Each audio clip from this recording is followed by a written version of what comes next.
অজস্র ছবি। কোনো ছবিতে মেয়েটা খিলখিল করে হাসছে, কোনোটাতে আইসক্রিম খাচ্ছে, আবার কোনোটাতে আনমনে আকাশের দিকে তাকিয়ে আছে। ঘরের ঠিক মাঝখানে রাখা কালো লেদারের সোফায় পা তুলে বসে আছে পুরো এশিয়ার আন্ডারওয়ার্ল্ডের অধিপতি, এক নিষ্ঠুর মাফিয়া কিং জিওন জাংকুক, যার নাম শুনলে শহরের বড় বড় ডনও ভয়ে কাঁপে। কিন্তু তার সেই রক্তহীন করা শীতল চোখ দুটো এখন অদ্ভুত এক নেশায় মগ্ন হয়ে আছে দেওয়ালের ওই ছবিগুলোর দিকে। হাতে থাকা দামি হুইস্কির গ্লাসটা এক চুমুকে শেষ করে জাংকুক বিড়বিড় করে উঠল, I want you so badly তে। খুব তাড়াতাড়ি তুমি আমার হতে চলেছ, কেউ আটকাতে পারবে না আমাকে। হঠাৎ দরজায় হালকা নক করে ঢুকলো সুগা। সুগা জাংকুকের রাইট হ্যান্ড এবং তার সবচেয়ে বিশ্বস্ত ছায়া। বস, আপনি যা বলেছিলেন সব রেডি। তে এখন ওর বন্ধু জিমিনের সাথে লাইব্রেরি থেকে বের হচ্ছে। জাংকুকের ঠোঁটের কোণে এক চিলতে বাঁকা হাসি ফুটে উঠল। গুড, গাড়ি বের কর। আজ আমার প্রিন্সেসের সাথে সামনাসামনি দেখা করার সময় এসে গেছে। এদিকে শহরের আর এক প্রান্তে এক ছিমছাম সুন্দর বাড়িতে ড্রয়িং রুমে পায়চারি করছে আয়ু। দেখো তো, মেয়েটার এখনো কোনো খবর নেই। রাত 8টা বেজে গেছে, সে কখন গেছে লাইব্রেরি? পাশে থেকে জেহব বলল, আরে তুমি এত চিন্তা করো না তো আয়ু, জিমিন আছে তো ওর সাথে, চলে আসবে ঠিক। তোমার আশকারাতে মেয়েটা দিন দিন এমন হচ্ছে, কালকেই ওর জন্য আমি ছেলে দেখা শুরু করব বলে দিলাম। আচ্ছা বাবা আচ্ছা, আগে তো মেয়েটা আসুক। শহরের এক নিরিবিলি রাস্তা দিয়ে হেঁটে যাচ্ছে তে আর জিমিন। তে দেখতে ভীষণ সুন্দর, মায়াবী আর সাধারণ একটা মেয়ে। টানা টানা দুটো চোখ আর লম্বা চুলে ওকে একদম পরীর মতো লাগে। কি রে তে, আজ আঙ্কেল আন্টি তোকে আসতে রাখবে তো? এত রাত হয়ে গেল। তে মুখ ফুলিয়ে বলল, আর বলিস না জিমিন, বাবা তো এমনিতেই খুব টেনশন করে, আর মা তো বকে বকে আজ আমার কান ঝালাপালা করে দেবে। চল তাড়াতাড়ি পা চালা। দুজনে মোড় ঘুরতেই হঠাৎ করে পরপর 4টে কালো রঙের গাড়ি এসে তীব্র ব্রেক কষে ওদের ঘিরে ধরলো। রাস্তার ধুলো উড়ে গেল চারিদিকে। গাড়িগুলো থেকে কালো স্যুট পরা কয়েকজন লোক নামলো। জিমিন ভয়ে তের হাত শক্ত করে ধরলো। তে, এরা কারা? কি চাই এরা? তে ভয় কাঁপতে কাঁপতে বলল, আমি জানি না জিমিন, আমার খুব ভয় করছে। মাঝখানে সবচেয়ে বিলাসবহুল গাড়িটির দরজা খুলে বেরিয়ে এলো জংকুক। পরনে ব্ল্যাক শার্ট, দুটো বোতাম খোলা, হাত কোনোই অবধি গোটানো, আর হাতে দামি রোলেক্সের ঘড়ি। সে ধীরে ধীরে ভারী পদক্ষেপে তের দিকে এগিয়ে এলো। জংকুক গম্ভীর আর ভারী গলায় বলল, অবশেষে তোমাকে এতটা কাছে থেকে দেখলাম। কে? তে পিছিয়ে ভরাট গলায় বলল, কে আপনি? কি চান? আমাদের পথ আটকেছেন কেন? জংকুক আর কোনো কথা না বলে এক ঝটকায় তের হাত ধরে ওকে টেনে নিজের বুকের সাথে মিশিয়ে নিল। জিমিন আটকাতে গেলে সুগা এসে জিমিনকে আটকে ধরলো। জংকুক তের কানের কাছে মুখ নিয়ে ফিসফিস করে বলল, কি চাই? শুধু তোমাকে চাই। I want you baby girl. তে ছটফট করতে লাগলো জংকুকের পেশিবহুল বাহুডোর থেকে বেরোনোর জন্য, কিন্তু জংকুকের পাথরের মতো শক্ত হাতের কাছে সে বড্ড অসহায়। ছাড়ুন আমাকে, অসভ্য কোথাকার, আমি চিৎকার করব। জংকুক তের কোমরে হাত দিয়ে আরো শক্ত করে নিজের সাথে চেপে ধরলো। দুজনের শরীরের মাঝে এক সুতোরও ফারাক নেই। জংকুকের গরম নিঃশ্বাস তের ঘাড়ে আছড়ে পড়ছে, আর তের নিঃশ্বাস আটকে আসার উপক্রম। চিৎকার করলে তোমার এই মিষ্টি গলাটা ভেঙে যাবে প্রিন্সেস, আর আমি চাই না আমার হবু বউর কোনো কষ্ট হোক। তে অবাক হয়ে চোখ বড় বড় করে বলল, হবু বউ? মাথা খারাপ আপনার? পাগল আপনি? জংকুক পাকা হেসে হঠাৎ করে তের নরম ঠোঁটে নিজের ঠোঁট ডুবিয়ে দিল। তে চমকে গিয়ে চোখ বড় বড় করে ফেললো। সে জংকুকের বুকে কিল ঘুষি মারতে লাগলো, আপ্রাণ চেষ্টা করতে লাগলো নিজেকে ছাড়ানোর, কিন্তু জংকুক কোনো বাধাই মারল না। একটা তীব্র গভীর চুমু। জংকুক যেন নিজের সবটুকু আবেগ দিয়ে ফিকে শাসন করছে, বুঝিয়ে দিচ্ছে এই মেয়েটার প্রতিটা শ্বাস প্রশ্বাসের উপর শুধু তার অধিকার। বেশ কিছুক্ষণ পরে যখন তের দম বন্ধ হয়ে আসার জোগাড়, তখন জংকুক ওকে ছাড়লো। তে হাঁপাচ্ছে, ভয়ে আর অপমানে ওর চোখ দিয়ে টপ টপ করে জল গড়িয়ে পড়ছে। জঙ্কুক তার চোখে জল নিজের আঙুল দিয়ে মুছে দিয়ে বলল, এটা জাস্ট একটা ট্রেলার ছিল। কাল সকালে তোমার বাড়িতে আমার লোক যাবে বিয়ের প্রস্তাব নিয়ে। জেহব আঙ্কেল আর আয়ু আন্টিকে বলে দিও তাদের জামাইয়ের নাম জিয়ন জঙ্কুক। কথাটা বলে জঙ্কুক তেকে ছেড়ে নিজের গাড়িতে গিয়ে বসলো। গাড়িগুলো নিমেষের মধ্যে সেখান থেকে হাওয়া হয়ে গেল। আতে রাস্তার মাঝে বসে ফুপিয়ে কান্না করতে লাগলো। জিমিন ছুটে এসে তেকে জড়িয়ে ধরলো। কাল রাতে সে ঘটনার পর থেকে তে একদম ঘোরের মধ্যে আছে। জঙ্কুকের সেই তীব্র চুম্বন আর অধিকার বোধে ভরা কথাগুলো তের মাথায় বারবার প্রতিধ্বনিত হচ্ছে। সারা রাত দু চোখের পাতা এক করতে পারেনি সে। সকালে ড্রয়িং রুমে যখন তে এসে বসলো তখন তার চোখে মুখে ক্লান্তির ছাপ স্পষ্ট। আরো জানিয়ে এসে তের সামনে রাখলো। কি রে তে, শরীর খারাপ নাকি তোর? চোখ মুখ এমন ফ্যাকাশে হয়ে আছে কেন? তে আমতা আমতা করে বলল, না না মা, কিছু হয়নি, রাতে ঠিক মতো ঘুম হয়নি তাই হয়তো। এমন সময় কলিং বেল বেজে উঠলো। জিহব গিয়ে দরজা খুলতেই অবাক হয়ে গেলেন। দরজায় কালো স্যুট পরা দুজন লোক দাঁড়িয়ে আছে, হাতে অনেকগুলো দামি গিফটের প্যাকেট আর ফুলের তোড়া। কে আপনারা? কাকে চাই? লোক দুজন খুব বিনয়ের সাথে ঘরের ভিতর ঢুকলো। নমস্কার জেহব স্যার, আমরা জিয়ন জঙ্কুক স্যারের তরফ থেকে এসেছি। তিনি আপনার মেয়ের জন্য এই উপহারগুলো পাঠিয়েছেন। আয়ু অবাক হয়ে বলল, জিয়ন জঙ্কুক? কে সে? আর আমার মেয়ের জন্য এত কিছু পাঠাতে যাবে কেন? লোকগুলোর পিছন পিছন আর একজন ঘরে ঢুকলো, সুগা। সুগা গম্ভীর গলায় বলল, জঙ্কুক স্যার আপনাদের হবু জামাই আয়ু আন্টি। তিনি আজই দের সাথে বিয়ের প্রস্তাব পাঠিয়েছেন আর তিনি না শুনতে অভ্যস্ত নন। জেহব রেগে গিয়ে বলল, এসব কি হচ্ছে আমার বাড়িতে? আপনারা কে? আর এই বিয়ের প্রস্তাব আমরা মানি না। আপনারা বেরিয়ে যান আমার বাড়ি থেকে। সুগা ঠান্ডা চোখে জেহবের দিকে তাকালো।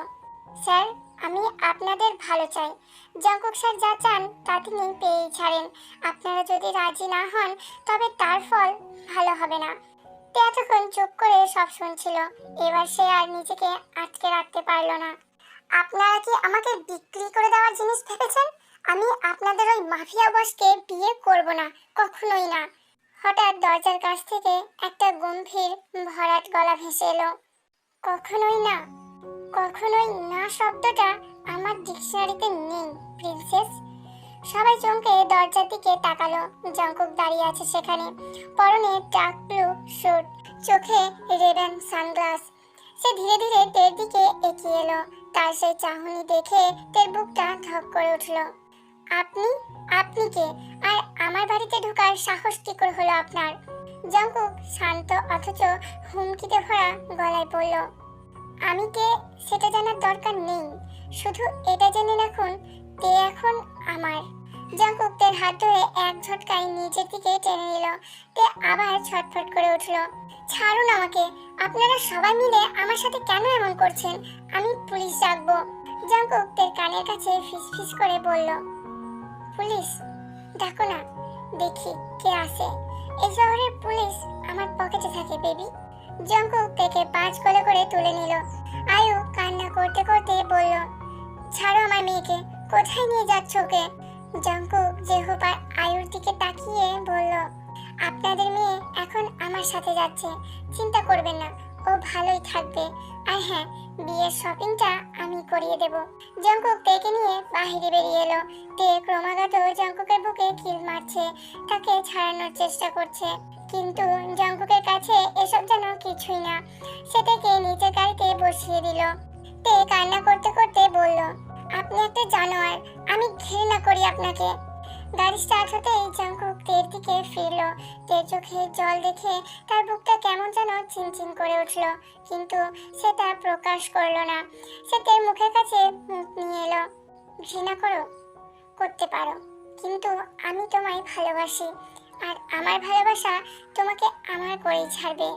জঙ্কুক আবার তের ঠোঁটে নিজের ঠোঁট চেপে ধরলো, তবে এবারের চুম্বনের ধরনটা একটু আলাদা। আগেবারের মতো রুক্ষ আর জোরাজোরি নয়, বরং গভীর আবেগময় আর অধিকার বোধে চড়ানো। তে বাধা দেওয়ার চেষ্টা করলেও জঙ্কুকের ভালোবাসার তীব্রতার কাছে সে ক্রমশ দুর্বল হয়ে পড়তে লাগলো। জঙ্কুক তের নিচের ঠোঁটটা নিজের ঠোঁটের মাঝে নিয়ে আলতো করে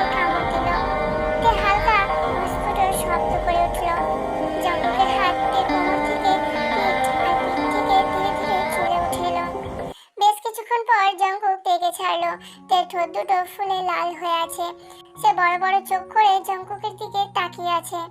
জঙ্কুক তের কপালে চুমু খেয়ে বলল, আজ থেকে তুমি শুধু আমার, আর খুব শিগগিরই তুমি আমার স্ত্রী হতে চলেছ। গাড়ি ছুটে চলেছে এক অজানা গন্তব্যের দিকে। তে জীবনের সবকিছু যেন চোখের পলকে বদলে গেল। সে কি পারবে এই মাফিয়া বসের সাথে নিজের জীবনটা কাটাতে, নাকি জঙ্কুকের এই জবরদস্তি ভালোবাসা তের মনেও কোনো পরিবর্তন আনবে? গাড়ি এসে থামলো শহরের এক প্রান্তে থাকা এক বিশাল প্রাসাদের সামনে। গাড়ি থেকে নামতেই জঙ্কুক তেকে কোলে তুলে নিল। তে অনেকক্ষণ ধরে কান্না করছিল বলে ওর চোখ মুখ ফুলে লাল হয়ে আছে। প্রাসাদের ভেতরে ঢুকতেই সারিবদ্ধ বডিগার্ডরা মাথা নিচু করে জঙ্কুককে সম্মান জানালো। জঙ্কুক সোজা দোতলায় নিজের বেডরুমে এসে তেকে কোল থেকে নামিয়ে দিল। তে ঘরের চারিদিকে তাকিয়ে আক্ষরিক অর্থেই জমে গেল। বিশাল সেই ঘরের 3টে দেওয়াল জুড়ে শুধু তারই ছবি। ওর কলেজে যাওয়ার ছবি, হাসি মুখের ছবি, বন্ধুদের সাথে আড্ডা দেওয়ার ছবি, কিছুই বাদ নেই। তে অবাক হয়ে কাঁপা কাঁপা গলায় বলল, এসব কি? আর আপনি আপনি এসব কোথা থেকে পেলেন? জঙ্কুক পাকা হেসে পকেটে হাত ঢুকিয়ে বলল, গত 2 বছর ধরে আমার লোক তোমার পিছনে ছায়ার মতো ঘুরছে প্রিন্সেস। তোমার প্রতিটা পদক্ষেপ, প্রতিটা হাসি, প্রতিটা নিঃশ্বাস আমার নখদর্পণে। তে রেগে গিয়ে বলল, আপনি একটা সাইকো, একটা অসুস্থ মানুষ। আপনি ভালোবাসার নামে এই চোর জুলুমগুলো করছেন। আমি মরে যাব, তবুও আপনাকে বিয়ে করব না। কথাটা শোনা মাত্রই জঙ্কুকের চোখের দৃষ্টি ভয়ঙ্কর শীতল হয়ে গেল। 1 সেকেন্ডের মধ্যে সে এগিয়ে এসে থেকে দেওয়ালের সাথে শক্ত করে চেপে ধরলো। তার 2 হাত দেওয়ালের সাথে পিন করে নিজের শরীর দিয়ে ওকে আষ্টে পৃষ্ঠে আটকে ফেললো জঙ্কুক। তার বুকের ভিতরে ধুকপুকানি তখন স্পষ্ট শুনতে পাচ্ছে সে। মরে যাওয়ার কথা কখনো মুখে আনবে না তে। তুমি জানো না জীবন জঙ্কুক তার জিনিস আঁকড়ে রাখতে কতটা ভয়ঙ্কর হতে পারে। তুমি আমার, শুধু আমার। বলেই জঙ্কুক পাগলের মতো তের ঠোঁটে নিচে ঠোঁট ডুবিয়ে দিল। এবারে চুম্বনটা ছিল আরো গভীর, আরো বন্য। জঙ্কুকের তীব্র ভালোবাসার কাছে তে নিজেকে বড্ড দুর্বল আর অসহায় মনে করছিল। জঙ্কুকের ঘাড়ের কাছে মুখ কুঁচে দিয়ে সেখানে গভীর আর উষ্ণ চুমু খেতে লাগলো। তের মুখ থেকে একটা অস্ফুট গোঙানি বের হয়ে এলো। জঙ্কুকের হাত তের কোমরের কাছে এসে শক্ত করে চেপে ধরতেই তে কেঁপে উঠল। বেশ কিছুক্ষণ এই গভীর আর ইন্টিমেট মুহূর্ত চলার পর জঙ্কুক থেকে ছাড়লো। তে কপালে নিচের কপাল ঠেকিয়ে হাঁপাতে হাঁপাতে বলল, কাল রাতে আমাদের বিয়ে হচ্ছে। তোমার বাবা মাকে আমি সম্মানের সাথে নিয়ে আসবো। আর কোনো পাগলামি করার চেষ্টা করবে না, না হলে তোমার বাবা মায়ের কপালে কি আছে তা আমি নিজেও জানি না। পরের দিন রাত পুরো প্রাসাদকে যেন রাজকীয়ভাবে সাজানো হয়েছে। তে আজ সেজেছে গাঢ় লাল রঙের একটা ভারী লেহেঙ্গায়। ভারী গহনা আর মেকআপে ওকে একদম পরীর মতো লাগছে। জিমিন সারাক্ষণ তের পাশে থেকে ওকে সাহস দিয়ে গেছে। জিহবা রায়ু বাধ্য হয়ে মেয়ের বিয়ে দেখছেন, কারণ জঙ্কুকের বিশাল ক্ষমতার কাছে তারা একবারেই অসহায়। বিশাল বেডরুমটা আজ লাল গোলাপ আর রজনীগন্ধা দিয়ে সাজানো। সারা ঘরে মিষ্টি একটা সুবাস। বিছানার মাঝখানে লাল ঘুমটা টেনে বসে আছে তে। ওর বুকটা ভয়ে দূর দূর কাঁপছে। আজ ওর বাসর রাত এক মাফিয়ার সাথে। হঠাৎ দরজার নব ঘোরার শব্দ হলো। ভারী পদক্ষেপে ঘরে ঢুকলো জঙ্কুক। দরজাটা লক করে সে ধীরে ধীরে বিছানার দিকে এগিয়ে আসতে লাগলো। তাই মনে হচ্ছে ওর হৃৎপিণ্ডটা এবার গলা দিয়ে বেরিয়ে আসবে। জঙ্কুক বিছানায় বসে খুব আলতো হাতে তের ঘুমটাটা তুলে দিল। তের ওই মায়াবী ভয় পাওয়া মুখটার দিকে তাকিয়ে জঙ্কুকের পাশার হৃদয়টাও যেন এক নিমিষে গলে গেল। জঙ্কুক খুব নরম গলায় বলল, কান্না করছো কেন প্রিন্সেস? তে কোনো কথা না বলে মাথা নিচু করে ফুপিয়ে ফুপিয়ে কান্না করতে লাগলো। জঙ্কুক তের চোখের জল মুছে দিয়ে ওকে আলতো করে নিজের বুকের মধ্যে টেনে নিল। জঙ্কুক তের চুলে হাত বুলিয়ে দিতে দিতে বলল, আমি জানি তুমি আমাকে ভয় পাও, কিন্তু বিশ্বাস করো আমি তোমাকে আমার প্রাণের চেয়েও বেশি ভালোবাসি। আমি তোমার কোনো ক্ষতি হতে দেব না। আমি আপনাকে বিশ্বাস করি না, প্লিজ আমাকে যেতে দিন। বিশ্বাস তোমাকে করতেই হবে সোনা, নো মোর অপশন। দেখো চান পাখি, তুমি ছোট বাচ্চা না যে বাসুর কথার মানে বোঝো না। কথা দিচ্ছি বেশি ব্যথা দেব না। না প্লিজ, আমার খুব ভয় করছে। কেন এমন করছেন আপনি? আমি আপনাকে ভালোবাসি না। আপনি একটা গুন্ডা, মাফিয়া। কান্না থামাও বেবি। আমি কোনো রাক্ষস নই যে তোমাকে খেয়ে ফেলবো। I am your husband baby, and I want you so badly, my sexy wifey. Jungkook আস্তে আস্তে টেকে বিছানায় শুয়ে দেয়। তে ভয়ে চোখ বন্ধ করে নেয় আর হাত দুটো মুঠো করে নেয়। জঙ্কুক তের উপর ছুটে আসে। জঙ্কুক তে ধরে তার আঙুলটা স্পর্শ করে। তে হালকা কেঁপে ওঠে। জঙ্কুকের গরম নিঃশ্বাস তের ঘাড়ে পড়ছে। জঙ্কুক ছোট ছোট কিস করে তের ঘাড়ে। তে কেঁপে উঠে নিজের ঠোঁট কামড়ে ধরে। সকালের মিষ্টি রোদ এসে পড়েছে বিশাল বেডরুমের উইন্ডো দিয়ে। তে ধীরে ধীরে চোখ খুলে দেখলো সে জঙ্কুকের পেশিবহুল শক্ত বুকের ওপর মাথা রেখে শুয়ে আছে। জঙ্কুকের একটা হাত তের খালি কোমরে আষ্টে পৃষ্ঠে জড়িয়ে আছে, যেন এক মুহূর্তের জন্য ছেড়ে দিলেই তার প্রাণ পাখি উড়ে যাবে। তার রাতের কথা মনে পড়তেই তের গাল দুটো লজ্জায় টমেটোর মতো লাল হয়ে গেল। কাল বাসর রাতে জঙ্কুক তাকে বিন্দু মাত্র জোর করেনি, উল্টে নিজের সমস্ত ভালোবাসা, আদর আর সম্মান দিয়ে তে মন থেকে সব ভয় দূর করে দিয়েছে। তে বুঝতে পারছে এই লোকটা বাহিরের রূপটা পুরো দুনিয়ার কাছে যতটা নিষ্ঠুর আর ভয়ঙ্কর, ঠিক ততটাই নরম আর আবেগপ্রবণ শুধু তার জন্য। 6 মাস পর সময়টা কিভাবে যেন চোখের পলকে কেটে গেল। এই 6 মাসে তার জীবনটা পুরোপুরি বদলে গেছে। যে মাফিয়া কিংকে দেখে একদিন সে ভয়ে কাঁপত, আজ সেই জীবন জঙ্কুক তার হাসি দেখার জন্য পুরো পৃথিবী উল্টে দিতে পারে। তে এখন আর জঙ্কুককে ভয় পায় না, উল্টে জঙ্কুকের এই নেশাধরা চোখের গভীর ভালোবাসায় সেও নিজেকে পুরোপুরি হারিয়ে ফেলেছে। জোর করে শুরু হওয়া সম্পর্কটা আজ গভীর প্রেমে পরিণত হয়েছে। জিহোপ আর আয়ু এখন জামাই হিসাবে জঙ্কুককে হাসি মুখে মেনে নিয়েছে, কারণ তারা দেখেছেন একটা সাধারণ ঘরের মেয়েকে জঙ্কুক কতটা রানীর মতো করে মাথায় তুলে রাখে।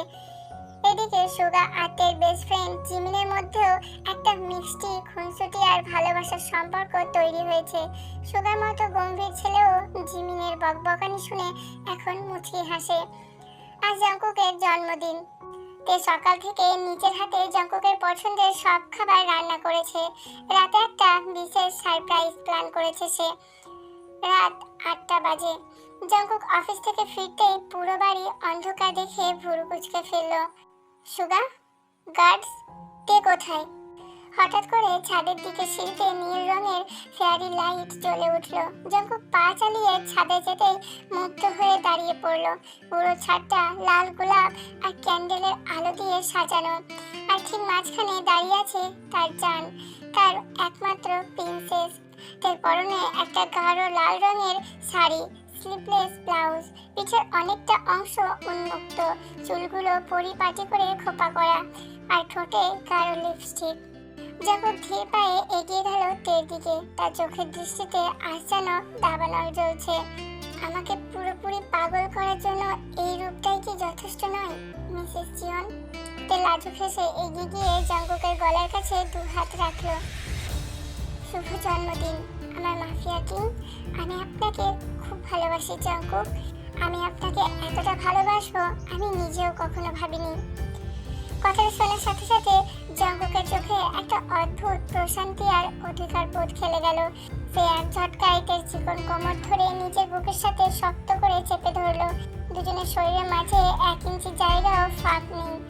আর আমি তোমাকে ছাড়া আর কিছুই চাই না এই জীবনে। ইউ আর মাইন তে। বলে জঙ্কুক পাগলের মতো তে নরম ঠোঁটে নিজের ঠোঁট ডুবিয়ে দিল।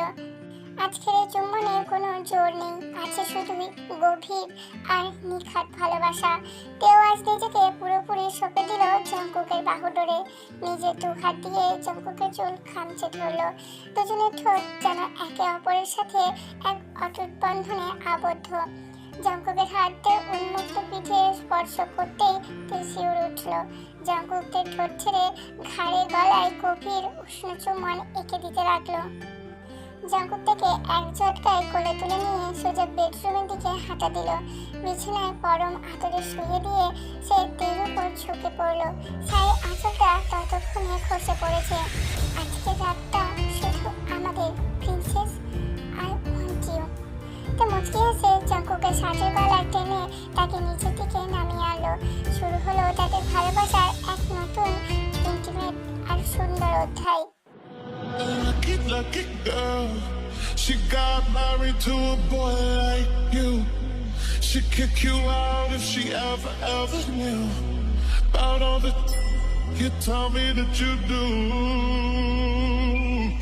Dirty, dirty boy. You know everyone is talking on the scene. I hear them whispering about the places that you've been and how you don't know how to keep your business clean.